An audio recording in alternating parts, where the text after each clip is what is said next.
오늘도 이 오후에 하나님의 말씀으로 우리가 함께 위로받고 새 힘 얻는 시간 될 줄 믿습니다. 아멘. 우리 오후 예배 힘내봅시다. 함께 또 귀한 은혜의 말씀 가지고 왔는데 함께 은혜 받을 수 있었으면 좋겠습니다. 여러분들은 좀 언제 이렇게 막 화가 나세요? 우리 정희정 권사님 언제 막 화가 나요? 네. 남편 때문에 남편 때문에 예. 우리 아니 이렇게 명절을 지나고 나면 내 남편을 보고 있으면 막 분노가 끌어올리신다는 분들이 뭐 계실 것 같긴 한데요. 예. 우리 남편들이 그렇게 밉나요? 우리 교회 권사님 한 분 중에 남편 때문에 너무 화가 나가지고 그 분노가 아주 삭지 않아가지고 모악산 정상을 찍고 오셨대요. 너무 승질이 나가지고 막 그냥 모악산은 딱 그냥 정상 그냥 딱 이렇게 찍고 오셨다는데 이 모든 인간에게는 분노라는 감정들이 다 있는 것 같습니다.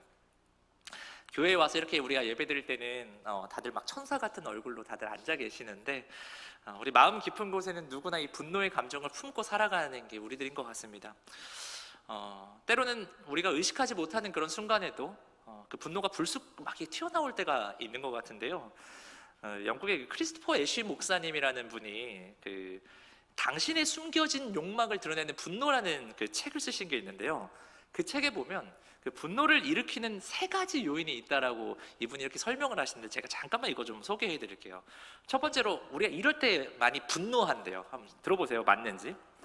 뭔가 첫 번째, 내 생각대로 내가 계획한 게 있잖아요. 근데 내 생각대로 상황이 뭔가 통제가 되지 않을 때 분노가 일어난대요. 내가 계획한 게 있고 내가 생각한 게 있는데 그게 뭔가 내 마음대로 되지 않았을 때 막 분노가 있는 거죠. 이걸 뭐 예로 들어보면 우리 엄마들이 많이 그런 일들을 겪으셨을 것 같아요. 아이들 키우실 때 이런 거 많이 있잖아요. 정말 오랫동안 준비한 뭔가 여행을 떠나기로 했어요.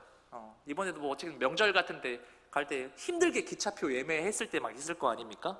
그런데 지금 기차 시간 얼마 안 남았는데 이놈의 자식들이 막 땡깡을 놓으면서 안 가려고 막 안 간다고 막 옷 안 입겠다고 신발 안 신겠다고 막 그러면 우리 엄마들 어때요? 막 분노가 끌어오르죠. 그런 경우도 있는 것 같고 또 이게 엄마들만 좀 그런 게 아니라 저희 이제 부모님도 이제 보면은 지금 뭐 저희 친할아버지 할머니께서 이제 돌아가신 지 오래되셨는데 꼭 저희 아버지 고향이 고흥이에요. 전라남도 고흥. 여기서 이제 일찍 가셔야죠. 저희 어머니가 셋째 며느리입니다. 그러면 우리 며느리들 입장에선 그렇죠. 빨리 가서 뭐 해야 돼요? 음식 준비해야 되잖아요. 셋째 며느리예요. 일찍 가야죠. 가가지고 해야 되는데 첫째 며느리, 둘째 며느리 가가지고 다 준비하고 있는데 셋째 며느리도 빨리 가야 되는데 이놈의 남자들 뭐 합니까? 뭐 어디로 빨리 가냐고 이렇게 속없이 그런 얘기를 할 때가 있잖아요. 좋은가요? 근데 저희 엄마는 안 그랬어요. 빨리 가고 싶었어요. 엄마는 빨리 가서 그냥 돕는 게 더 좋은데 안 가요. 그렇게 막 이렇게 천천히. 그럼 막 이 안에서 막 분노가 끌어오르는 거죠. 막 여러 가지 그런 게 있는 것 같은데요. 여러분도 뭐 그러신다고 했습니다. 내가 생각했던 게 있는데 그대로 안 움직일 때 막 화가 나는 그런 경우가 있습니다. 두 번째로는 내가 뭔가를 소유하고 싶은데 내가 가지고 싶은 게 있는데 이걸 가지지 못할 때 또 분노가 생긴대요. 근데 이게 꼭 물건만이 그런 게 아니라 우리 부부 사이에도 좀 그렇지 않습니까? 내가 정말 꿈꿔왔던 그런 배우자라는 게 있지 않습니까? 어렸을 때부터 나는 이런 남자를 만날 거야. 나는 이런 여자를 만날 거야. 근데 내가 그렇게 꿈꿔왔던 그 배우자가 있는데 지금 내 현실 속에 내 남편을 보면 화가 나는 거죠. 그게 남편뿐만이 아니라 자녀들한테도 그런 게 있대요. 내가 꿈꿔온 자녀상이라는 게 있잖아요. 내가 꿈꿔왔던 내가 아들을 낳으면 이 아들이 나를 든든하게 막 해주겠지. 딸을 낳으면 얘가 막 꽁냥꽁냥 막 나한테 애교 부리면서 막 하겠지. 그런데 어떠십니까, 여러분? 꿈꿨던 대로 이렇게 되십니까? 근데 현실이 우리를 분노하게 만들 때가 참 많이 있는 것 같습니다. 그리고 이제 마지막으로 이럴 때가 있대요. 내가 존중과 인정을 받아야 되는데 그것을 뭔가 받지 못한다고 느낄 때 분노, 막 화가 일어난대요. 우리 남편분들 중에 이런 분들이 좀 있는 것 같아요. 어른들 중에 꼭 사람들 앞에서 각시를 무시하는 사람들이 있대요. 네. 제가 아는 동생도, 여기는 젊은데도 그래요. 이제 또 남편도 아닌데 자기 친언니가 꼭 사람들 앞에서 자기를 그렇게 무시한대요. 네. 그러니까 나를 가장 존중해주고 인정해줘야 될 그 가장 가까운 사람이 나를 무시하고 뭐 존중하지 않고 배려하지 않을 때 우리의 분노가 일어난다고 합니다. 근데 여기서 문제가 뭐냐면 이 분노라는 것이 결코 그냥 조용하게 일어나지 않는다라는 게 문제입니다. 이 분노의 감정을 우리가 영어로 하면 rage라는 그 단어를 써요.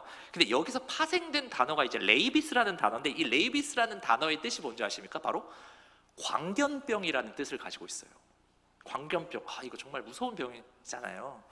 그게 이 분노에서 시작되는 단어인 거죠. 그러니까 이 분노가 얼마나 무섭고 파괴적인 힘을 가지는지를 보여주는 모습들의 우리 현실적인 모습들이 있는 것 같습니다. 근데 제가 왜 이 말을 지금 여러분들께 드리냐면 오늘 본문에도 그런 모습이 등장한다는 겁니다.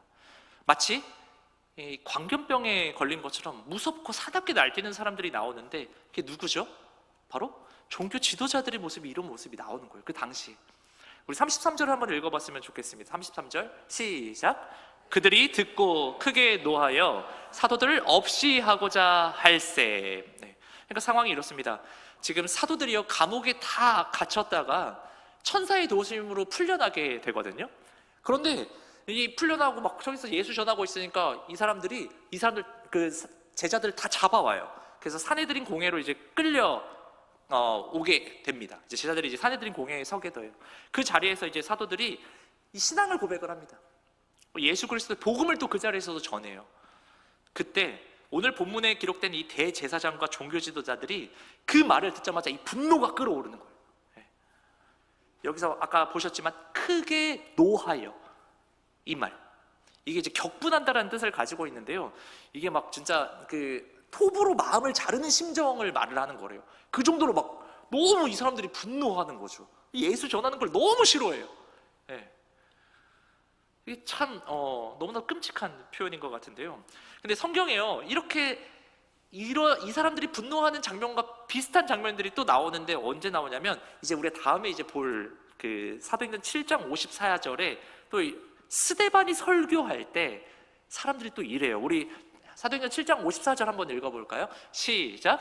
그들이 이 말을 듣고 마음에 찔려 그를 향하여 이를 갈거늘. 이를 가라, 이를. 그러니까 이 스데반이 유대인들에게 예수 그리스도를 십자가에 못 박힌 자가 바로 너희다. 어떻게 보면 정죄하죠. 너희들이 그렇게 예수를 죽였다. 그렇게 담대히 말을 하니까 이 사람들이 그거에 마음이 찔려가지고 회개해야 되는데 이 사람들은 어떻게 하죠? 분노했습니다. 회개해야 되는데 분노했습니다. 그래서 이를 갈아요. 그때 쓰인 단어가 바로 아까 전에 썼던 그 단어입니다. 이 분노로 가득 차가지고 돌을 들어서 스데반을 죽이죠. 돌로 쳐 죽입니다. 이 모습을 보면서요 제가 느끼는 게 바로 이 분노라는 게 정말 무서운 거구나. 이 분노는 단순히 그냥 감정에 그치는 게 아니라 반드시 공격으로 이어져요. 이 분노라는 감정이. 그래서 요즘 이게 우리 사회에도 사회적 문제로 드러난 어떤 장애가 있죠? 분노 조절 장애. 층간소음이 나면 그냥 참지 못하고 올라가서 그냥 죽여버립니다. 길 가다가 괜히 누가 나 자신을 쳐다봤다고 분노가 폭발해서 그냥 막 무차별 폭력을 행사합니다. 이게 다 분노로 시작되는 거거든요. 그래서 오늘 본문 33절에도 보면요 이 사람들이 분노해서 어떻게 해요? 사도들을 없이 하고자 할세. 죽이고 싶다는 거예요. 이 분노는 살인으로 이어져요. 죽이고 싶어 해요. 그래서 이 종교 지도자들의 분노가요 결국 사도들을 죽이고자 하는 그 사리로 번져가는 것을 볼 수가 있습니다. 분노가 너무 무섭습니다. 이 분이 이렇게 일어나게 되면요 자기의 분노를 일으킨 장애물들을 제거하려는 인간의 속성이 여기서 드러나는 것이죠. 그 예가 성경의 여러 군데에서 나옵니다. 구약의 북이스라엘의 아합 왕이 나봇의 포도밭 갖고 싶어 했었잖아요. 그런데 나봇이 거절하니까 아합이 어땠습니까? 분노했어요. 그러니까 이 아내 이세벨의 계략으로 나봇을 죽이죠. 예. 억울한 피해자가 생기게 됩니다.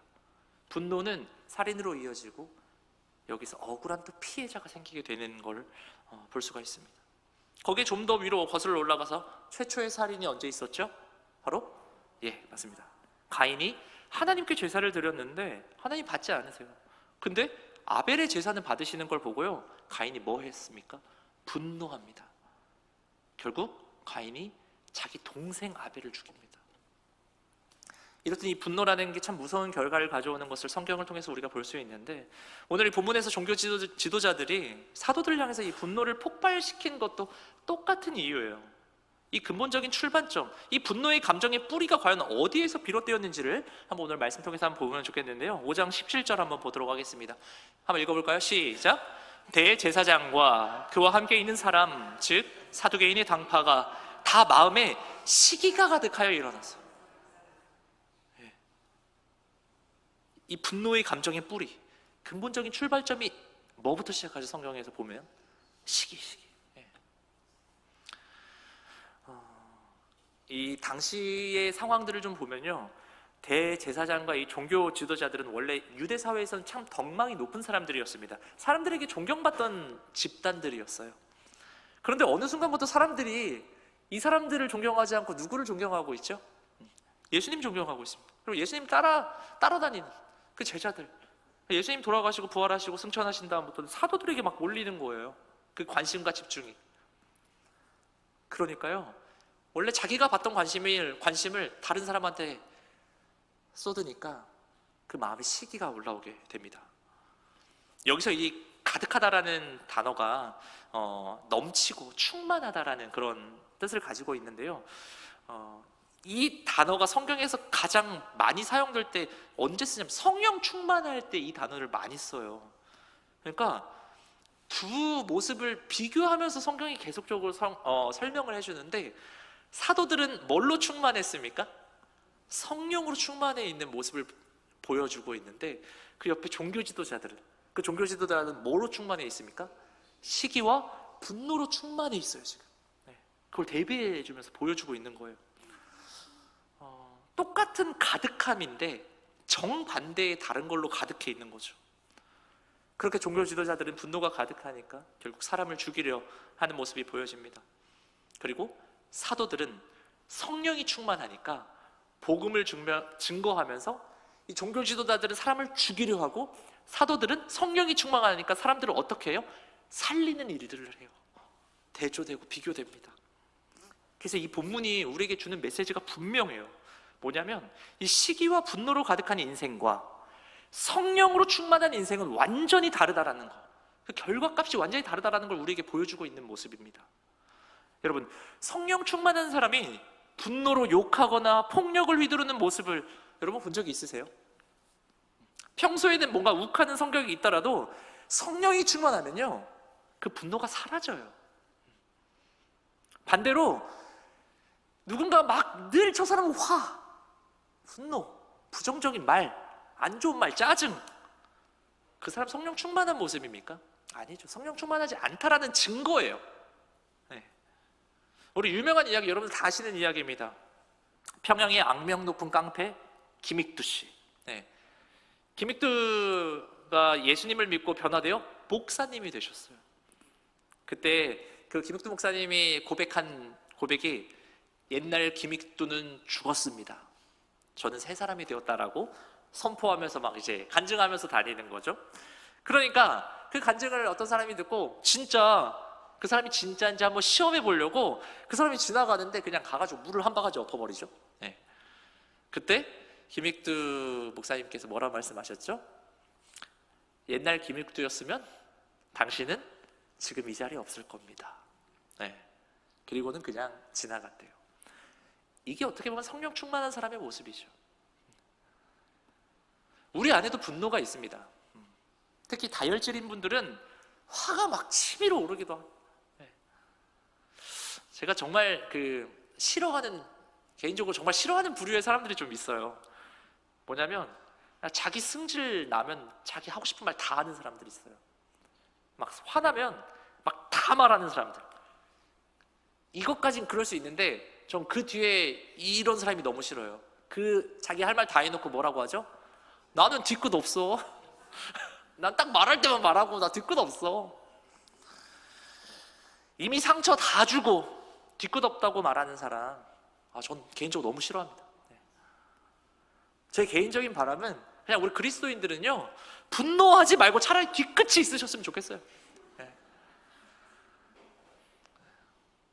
어쨌든 우리 성령께서 우리 안에 역사하시면 그런 분노조차 다스리게 되는 거죠. 예수님의 제자들도 본래 분노가 많은 사람들이었어요. 이 사람들도.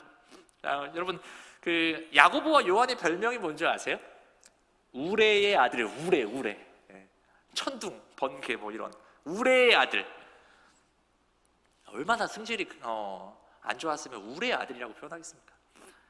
그래서 야고보와 요한은 칼을 들고 다녔대요. 순간적으로 또 그 베드로는 또 어땠습니까? 그냥 예수님 잡으러 온 그 장병들 어떻게 했어요? 그냥 칼 갖다가 그냥 귀를 베어버리잖아요. 근데 성령을 체험한 후에 그들이 완전히 달라집니다. 요한은 별명이 뭐가 됐죠? 우레의 아들에서 요한 하면 뭐라고 하는 줄 아십니까, 여러분? 사랑의 사도라고 해요. 사랑의 사도. 베드로는 초대교회를 세운 사도로 또 쓰임받고, 이 성령을 체험하면요, 성령으로 충만해지면 우리 안에 이 분노가 사라지게 됩니다. 종교 지도자들은 시기와 분노로 가득 차서 사람을 죽이려 했지만 사도들은 이 오순절 성령 체험 이후에 잠잠히 기도하며 성령 안에 거하는 모습을 볼 수가 있습니다. 잠잠해지고 기도하고 이렇게 하나님을 의지하며 살아가는 모습을 볼 수가 있죠. 그 대표적인 또 모습 중에 한 분이 바로 스데반이라는 분입니다. 이 사람들이 자기를 죽이려 하는 그 순간에도 그가 성령 충만했기 때문에 그들을 용서해 달라고 기도하며 잠잠히 죽어가는 모습을 우리에게 보여주고 있잖아요. 사도들도 마찬가지고 늘 성령으로 충만했기에 그 너무 많은 공격 속에서도 기도하고 찬양하고 그런 모습을 볼 수가 있습니다. 성령의 사람들은요, 누군가 나를 화나게 할 때 물리적으로 싸우지 않습니다. 잠잠히 있습니다. 왜냐하면 그게 성령께서 원하시는 바이기 때문이에요. 그런데 그저 이런 억울하고 답답한 상황에서 우리가 그냥 참기만 하면, 그럼 악인들은 그럼 더 자기 잘났다고 막 날뛸 텐데 그냥 그렇게 해야 하는 걸까요? 그냥 우리는 그냥 참기만 하면 되는 걸까요? 근데 여러분, 우리가 이렇게 의를 위하여 핍박받고 있을 때 우리 하나님이 어떻게 일하시는지를 오늘 본문을 통해서 우리가 발견해 봤으면 좋겠어요. 우리 34절을 한번 읽어봤으면 좋겠는데요, 한번 읽어볼까요? 시작. 바리새인 가말리엘은 율법 교사라 모든 백성에게 존경을 받는 자라. 공회 중에 일어나 명하여 사도들을 잠깐 밖에 나가게 하고. 지금 사내들인 공회가 열리고 있는데요, 그 가운데 이제 가말리엘이라는 사람이 손을 들고 발언을 하게 됩니다. 여러분, 이 가말리엘이 누구인지 아십니까? 오늘 34절 보니까 소개가 되어져 있어요. 그가 바리새인이라고 소개가 되어져 있습니다. 그 예수님 당시에 종교 지도자 그룹이 크게 세 부류가 있었어요. 세 부류가 있었는데, 첫 번째 가장 많은 부류가 사두개파, 그리고 에세네파, 그리고 바리새파, 이렇게 세 파가 있었습니다. 어떻게 보면 우리 편하게 말하면 세 개의 당이 있었다고 생각하시면 됩니다. 근데 이 가말리엘이 속한 그 파가 바로 바리새파였었던 거죠. 그리고 그가 율법 교사면서 랍비였습니다. 이 랍비는 선생인데요, 당시에 이 랍비가 되려면요, 우리가 랍비를 좀 편하게 선생이라고 생각할 수 있는데, 그 보니까 이 랍비가 되려면 9살 때부터 교육을 시작한대요. 그래서 10년에서 15년 동안을 혹독하게 한문을 닦아야지 랍비가 될 수 있는 자격이 주어진다고 합니다. 그러니까 이 구약 성경과 탈무드를 비롯해서 많은 율법적 전통들을 철저히 배우고 또 마지막 시험을 통과해야만 랍비가 될 수 있었다고 하는데요, 지금으로 생각하면 저희도 목사 되려면 한 10년 공부해야 되거든요. 근데 의사 되려면 한 10에서 10, 되게 오래 공부해야 되는 거잖아요. 그런 것처럼 엄청나게 공부하고 훈련받은 거죠. 그래서 유대 사회에서 이 랍비는 석학 중에 석학이었습니다. 학문적으로나 덕망으로 존경받는 인물들이었다고 합니다. 거기에 이 가말리엘은 당시 랍비 중에서도 가장, 또 우리가 그 선생들의 선생, 저희 목사들도 목사가 있는 것처럼 선생, 랍비 중에 랍비가 바로 이 가말리엘이었던 거죠. 어떻게 보면 당시에 최고의 존경과 인기를 누렸던 인물이 바로 이 가말리엘이었다고 합니다. 그리고 나중에 우리 보시면 사도 바울이 바로 이 가말리엘 제자였다라는 것도 우리는 알고 있습니다. 어쨌든 이 사람이 사내들인 공회에서 손을 들고 발언을 하는 장면이 오늘 기록되어져 있는데요. 중요한 거는 여러분, 우리가 또 여기서 볼 수 있는 게, 좀 이렇게 공부해 보면 이 바리새파가요, 그 당시에 이 사내들인 공회 안에서는 되게 소수였었대요. 인원이 그렇게 많지 않았다고 합니다. 어떻게 보면 우리나라 당시도 우리나라 국회 정치처럼 다수파가 힘을 가지는 구조였는데, 이 당시의 다수는 사두개파들이었었어요. 그런데 이 사두개파는 이미 결론을 내렸어요. 어떻게 결론을 자기들끼리 내렸냐면, 예수 전하는 저 사도들 다 죽여야 된다. 자기들이 다 정했어요. 이렇게 우리는 하자. 그렇게 해서 사내들인 공회에서 통과만 하면 되는데, 갑자기 소수파였던 가말리엘이 어떻게 보면 지금 말하면 이제 필리버스터를 쓴 거예요. 필리버스터 좀 하겠다고. 그렇게 해가지고 5장 35절에 이제 이렇게 말을 하게 됩니다. 한번 읽어볼까요?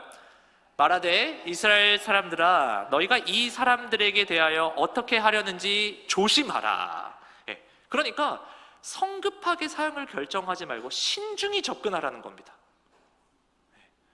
그리고 그가 이제 유다의 역사를 예로 들면서 이제 설명을 하는데요. 먼저 드다라는 사람이 있었어요.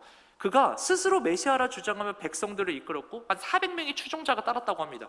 그런데 이 드다가 죽으니까 그 무리가 다 이제 흩어져 버리게 된 거죠. 그런 일들이 있었고, 또 갈릴리 지방에 유다라는 인물이 있었는데, 그 사람도 로마 정부가 호적을 재등록하고 세금을 크게 징수하려고 할 때 반발해서 반란을 일으켰던 인물이었대요. 그런데 많은 사람들이 그를 따랐는데 유다가 죽으니까 추종자들이 다 흩어지고 말았던 그 역사를 이들은 알고 있었던 것이죠. 그러니까 가말리엘이 이렇게 말하는 거예요. 저는 이 가말리엘의 이 말이 성령의 역사심으로 분명히 선포되어지는 말씀이라고 생각하는데요. 이게 전 좀 제목으로 잡았습니다. 우리 38절, 39절을 함께 좀 읽어봤으면 좋겠습니다. 자, 읽어볼까요? 시작! 이제 내가 너희에게 말하노니 이 사람들을 상관하지 말고 버려두라. 이 사상과 이 소행이 사람으로부터 났으면 무너질 것이요, 만일 하나님께로부터 났으면 너희가 그들을 무너뜨릴 수 없겠고 도리어 하나님을 대적하는 자가 될까 하노라 하니. 아멘. 그러니까 이 가말리엘이 사내들인 공회원들에게 말하는 겁니다. 여러분, 이 일이 사람으로부터 난 것이라면 저절로 그 전처럼 흩어져서 무너질 것입니다. 그런데 만일 이 일이 하나님께로부터 난 것이라면 우리가 그들을 무너뜨릴 수 없을 겁니다. 이렇게 설명하니까요, 그 사내들인의 분위기가 바뀌었습니다. 원래 중론들이 다 정해져 있었는데 이 말로 분위기가 바뀌는 거예요. 어떻게 바뀌었는지 40절 한번 읽어볼까요? 40절 한번 읽어봅시다. 시작! 그들이 옳게 여겨 사도들을 불러들여 채찍질하며 예수의 이름으로 말하는 것을 금하고 놓으니. 그러니까 이 가말리엘의 이 말 때문에요, 사내들인 공의 다수당인 그 사두개인들이 그의 말에 설득이 된 겁니다. 그래서 원래 사형하려고 했어요. 근데 그 사형 집행을 취소하는 모습을 볼 수가 있는 겁니다. 여러분, 저는요 이 모습이 바로 하나님의 역사하심인 줄 믿습니다. 아멘. 우리 하나님은요 이렇게 역전의 하나님이십니다. 우리가 신앙생활 하다 보면 이런 순간들이 있어요. 내가 위기 가운데 있을 때 내가 전혀 예상하지 못한 사람이 나를 도와줄 때가 있어요. 생각지도 못한 사람, 전혀 기대하지 않았던 방법으로 하나님이 일하시는 것들을 경험하게 됩니다. 성령의 사람들은 이런 경험을 끊임없이 하게 돼요. 내 뒤에서 나를 지켜주시고 내 형편과 처지를 아시는 그 하나님께서 가장 필요한 것을 우리가 상상할 수 없는 방법을 통해서 역사하시는 그런 하나님, 우리도 우리의 삶 가운데 이런 경험을 할 수 있기를 소망합니다. 아멘. 정말 예상하지 못한 순간에 정말 이런 기적과 같은 일이 나에게 일어나고, 정말 망한 것 같은데, 이제는 답이 없는 것 같은데 하나님이 붙들어 주시고, 우리 가정이 이제 끝난 줄 알았는데 하나님이 역사하시는 그 놀라운 경험들, 우리 교회도 뭔가 흔들릴 줄 알았는데 오히려 이 성령의 기름 부으심이 임하여 회복을 경험하는 그 경험들이 우리 교회 가운데 있기를 축원합니다. 아멘. 이런 일을 체험하면요 힘을 얻게 되는 거예요. 담대해집니다. 이 놀라운 믿음의 용기와 확신이 우리 마음속에 생기게 되는 것이거든요. 그리고 고백해요. 야, 우리 하나님 진짜 살아계시는구나. 우리 하나님이 이렇게 역사하시는구나. 오늘 본문에서 12명의 사도들도 이 가말리엘의 이 모습을 보면서 생각했을 것 같아요. 아니, 저 유명한 학자가 왜 우리 편을 드는 거지? 우리랑 뭔가 커넥션이 돼 있는 것도 없는데 저 사람은 왜 우리를 돕지?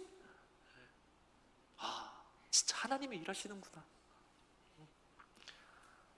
그런 것들을 경험했을 것 같아요. 그렇게 사도들이요, 사형으로 죽을 수 있었던 그 상황에서 풀려나게 됩니다. 그런데 오늘 말씀 보니까요, 근데 또 그냥 풀려난 것이 아니라 어떻게 되죠? 40절에 채찍질을 당했다고 기록을 합니다. 여러분, 이 채찍질이요, 단순히 그냥 종아리 몇 대 때리는 그런 정도가 아니에요. 40에 하나 감한매 39대를 맞는 거. 우리 예수님이 맞았던 그 채찍과 동일해요. 그러니까 이 날카로운 뼈 조각이요, 막 살점이 뜯겨나가고 막 피가 쏟아져 나오는 그 채찍을 맞는 거예요. 예수님이 당하셨던 바로 그 채찍질을 이 12명의 사도들이 모두 맞은 겁니다. 그들이 그래서 몸이 만신창이가 되었고 피와 상처투성이가 되었는데, 그리고 마지막으로 이렇게 막 때린 다음에 이 사람들 힘들게 하고 저기 사제진 공의회가 뭐라고 말하죠? 다시는 예수 이름으로 증거하지 말라, 그렇게 말을 해요. 이때 사도들이요, 어떻게 반응하는지 우리 이제 마지막 절 한번 읽으려고 하는데, 우리 한번 좀 힘내시면서 우리 41절 42절 큰 목소리로 함께 읽었으면 좋겠습니다. 시작! 사도들은 그 이름을 위하여 능욕받는 일에 합당한 자로 여기심을 기뻐하면서 공회 앞을 떠나니라. 그들이 날마다 성전에 있든지 집에 있든지 예수는 그리스도라고 가르치기와 전도하기를 그치지 아니하니라. 아멘. 사도들이요, 이 예수님의 이름 때문에 능욕을 당합니다. 고대 사회에서는 이 명예라는 게 되게 생명과도 같은 가치였다고 하는데요, 그런데 그 명예를 어떻게 보면 잃은 건데도 불구하고 이들은 오히려 기뻐해요. 그 상처투성이의 몸, 제대로 서 있기도 힘든 상황 속에서도 그들은 기뻐했습니다. 그들이 이럴 수 있었던 이유가 무엇입니까? 원래는 분노해야 되잖아요. 너무 화가 나야 되는 거잖아요. 그런데 이들은 성령을 체험했기 때문에, 성령으로 충만했기 때문에 분노하심이 아니라, 분노가 나오는 것이 아니라 하나님이 일하시는 것이 이들에게는 보인 겁니다. 하나님의 역사를 경험한 사람에게는요, 이 육신의 고통보다 더 큰 힘이 주어집니다. 그래서 마음속에 뭔가 근심과 염려가 들어오지 않아요. 그러면서 42절 보니까 그들이 날마다 성전에 있든지 어떻게 했습니까? 예수는 그리스도라고 가르치기와 전도하기를 그치지 아니하는 모습을 볼 수가 있습니다. 여러분, 얼마나 이들의 영적 상태가 좋았는지 우리가 이걸 보면서 볼 수 있는 것 같아요. 어디에 있든지 상관없이 예수 그리스도를 가르치고 전하기를 멈추지 않는 이 모습. 여러분, 우리가 전도 지금 준비하고 있는데요, 전도가 언제 잘 되는 줄 아십니까? 바로 그 교회 성도들이 영적으로 충만해 있을 때 그 교회 부흥하는 거예요. 네. 내가 영적으로 충만해 있어야지 전도가 되는 겁니다. 예수 믿는 것이 너무 행복하고 내 영적인 상태가 너무 충만할 때, 그때요, 전도는 저절로 되는 겁니다. 사도들 보세요. 감옥에 갇혔을 때는 하나님께서 천사를 보내서 구출해 주시고, 사형 직전에는 가말리엘을 통해서 하나님께서 살리시니, 이런 놀라운 일하심을 직접 경험하는데, 참, 이게 막 몸은 다 만신창인데 기뻐하면서 계속적으로 전도하는 것을 멈추지 않는 모습을 볼 수가 있습니다. 이 모든 시작이요, 여러분, 하나님의 일하심을 본 데서 비롯되는 건 줄 믿습니다. 네. 그분의 그 역사하심을 체험하는 순간 너무 기쁘고 행복해서 예수 그리스도를 증거하는 일에 집중할 수 있었던 것이죠. 오늘 말씀을 통해서 우리가 분명히 볼 수 있는 것 같습니다. 하나님도 우리에게 말씀해 주시는 것 같아요. 우리에게 너무나도 중요한 건 뭐냐면요, 바로 하나님께서 일하시는 걸 우리가 보는 거, 하나님께서 일하시는 걸 우리가 경험하는 게 너무 중요합니다. 그래서 우리가 그 하나님의 역사하심을 경험하기 위해서는 삶 가운데 그 하나님의 말씀을 가지고 실천하는 싸움이 있어야 돼요. 기도해야 되고 우리가 전도하러 나가야 되고, 그때 하나님의 역사를 보게 되는 것이거든요. 소망하기는, 여러분, 하나님께로부터 났으면 무너뜨릴 수 없는다라는 걸 여러분 기억하시고, 우리가 하나님께서 우리를 이곳에 보내시고, 큰빛교회 이 공동체 한 사람 한 사람 우리를 보내시고, 하나님께서 이 교회를 이끌어 가시거든요. 하나님께서 하시지 않고 인간이 했으면요, 우리 지금까지 오지도 못해요. 앞으로도 하나님께서 놀라운 역사들을 계획하시고 이끌어 가시는데, 그 일에 동참되어지는 우리가 되기를 소망합니다. 아멘. 그러기 위해선 그 하나님의 역사하심을 우리가 볼 수 있어야 됩니다. 그러기 위hen 우리가 그 말씀에 순종함이 필요합니다. 이번 한 주간 우리가 살아갈 때 이 말씀으로, 이 사도들이 했던 것처럼 말씀을 가르치고 전파하는 것에 한번 우리가 힘쓸 수 있었으면 좋겠습니다. 만나는 이들마다 예수 전하고 예수 믿으세요. 예수 믿어야 됩니다. 함께 우리 교회 나갑시다. 그렇게 전파하며 하나님께서 일하시는 그 역사를 체험하며 살아가는 이번 한 주 되기를 예수 그리스도의 이름으로 축원합니다. 기도하겠습니다.